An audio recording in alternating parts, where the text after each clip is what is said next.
let's talk about a quiet, profound certainty. You are watching a conversation unfold, a disagreement, a moment of chaos, or maybe just a simple choice of direction. Everyone else in the room is shifting. They are looking around, waiting for a cue, waiting for the loudest voice to declare the direction, waiting for the majority to decide where the approval will land. They are all checking the weather outside their own window before deciding what to wear. But one person doesn't move. They hold their position, not with aggression, not with arrogance, but with a strange, calm conviction. They don't raise their voice.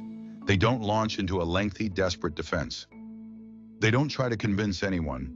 They simply state their truth, and then they stand there, perfectly still, as if their worth is not up for negotiation. They are calm in a way that feels almost unnatural. And let me ask you this honestly, when you watch that person, do you feel a pang of admiration? A flash of envy? A quiet, deep yearning for that kind of unshakable certainty?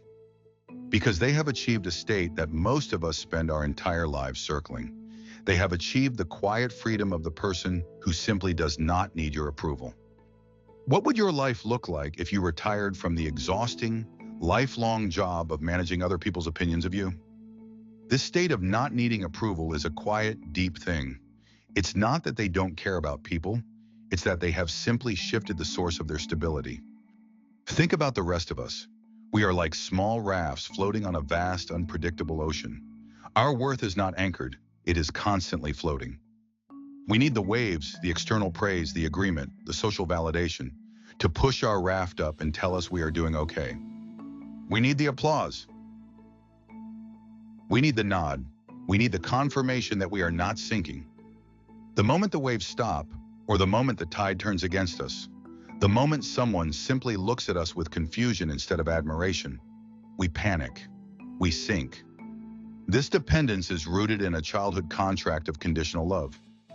We learned early that being good meant getting approval, being wrong meant getting punishment, or worse, the terrifying silence of withdrawal. We internalized the belief that our emotional safety depended entirely on an external regulator, a parent, a teacher, a friend group. We were trained to look outward for the signal that we were safe to exist. We were taught that our inner world was only real if someone else confirmed it. And this is the deep, non-conscious fear. If I am not approved of, I am not safe. If I am not understood, I am alone inside my own reality.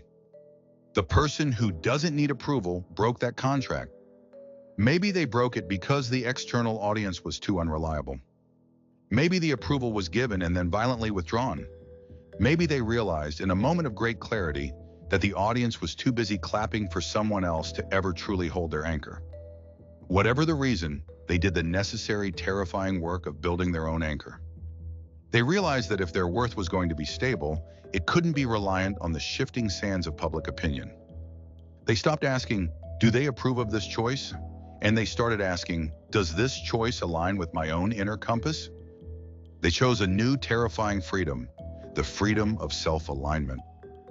For those of us still tethered to external approval, the cost is immense. It is a slow, daily exhaustion. You are constantly in a state of performance monitoring. You are in a conversation, but you are not truly in the conversation. You are in the conversation, and simultaneously, you are watching the other person's eyes. You are watching for the micro expressions. You are listening to the tone of their laugh. You are calculating the energy debt of every interaction. You are constantly holding back your true potential because you would rather be silent and safe than authentic and challenged. You trade the possibility of true connection for the guarantee of mediocre acceptance. Your life becomes smaller, not because of a lack of talent, but because of a surplus of fear. You don't try the thing you might fail at. You won't speak up in the meeting if your idea is unconventional. You won't wear the clothes that you love if they might draw the wrong kind of attention. And this performance creates the isolation of the agreeable soul. You don't share your truth. You share the version of your truth that you believe will be best received. You agree a little too quickly. You spend every social interaction monitoring the other person's face for signs of delight or disappointment. This constant performance is exhausting, and it is deeply isolating. No one in the room has ever truly met you. They have met your carefully curated mask. And the tragic irony is that the need for approval, which is driven by a profound desire for connection, is the very thing that walls you off from genuine intimacy. You are loved for the mask, and you remain lonely underneath it. You are constantly running on an adrenaline that you mistake for purpose. But the person who has shifted their anchor, the person who has moved their locus of authority inward, they experience the world completely differently. When you criticize them, they don't collapse. They don't rage. They don't launch into lengthy defensive explanations. They simply take the criticism, turn it over in their hands and ask, is there a single piece of useful data here that can help me align better with my own goals? If there is, they use it. If there isn't, they let the rest of the noise simply float away. The criticism is not a verdict on their worth. It is just information. It is a piece of data to be processed, not a bullet to be dodged. They are comfortable with being misunderstood. When they make a choice that makes no sense to the majority, a career shift, a dramatic change in lifestyle, a quiet refusal to join a trend, they don't feel the need to justify it. Because the justification is internal. The conversation has already happened. The only permission they needed was their own. They have already given themselves the only green light that matters. And here is the quiet paradox. Their independence is what makes them truly reliable for you. Because they are not dependent on your approval, they are free to tell you the truth.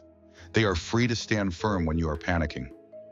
They are free to be the rock in the chaos because their stability is not borrowed from the room.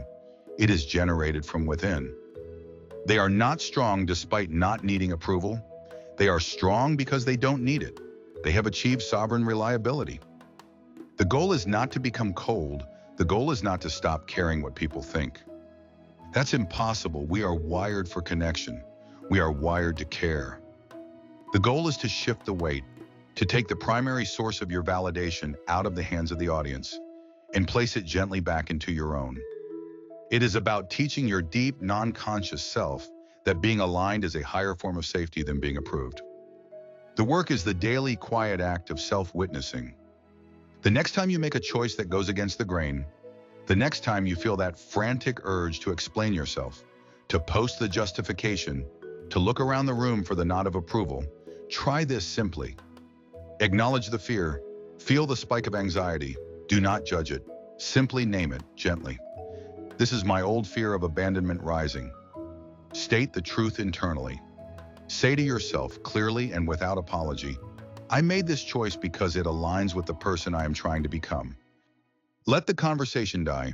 After you state your choice, stop talking. Do not argue. Do not explain the 5 reasons why you did it. Let the external noise simply fade into the background. Let the conversation end. Let the silence hold your truth.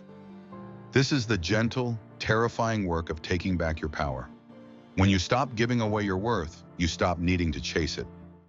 Because the person who doesn't need approval has already done the most difficult work of all.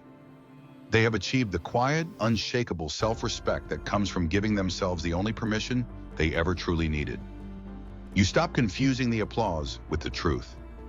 You stop mistaking the crowd for the compass. You stop running from the self you were, and you start trusting the self you are becoming. And that self, that quiet, anchored self, is enough.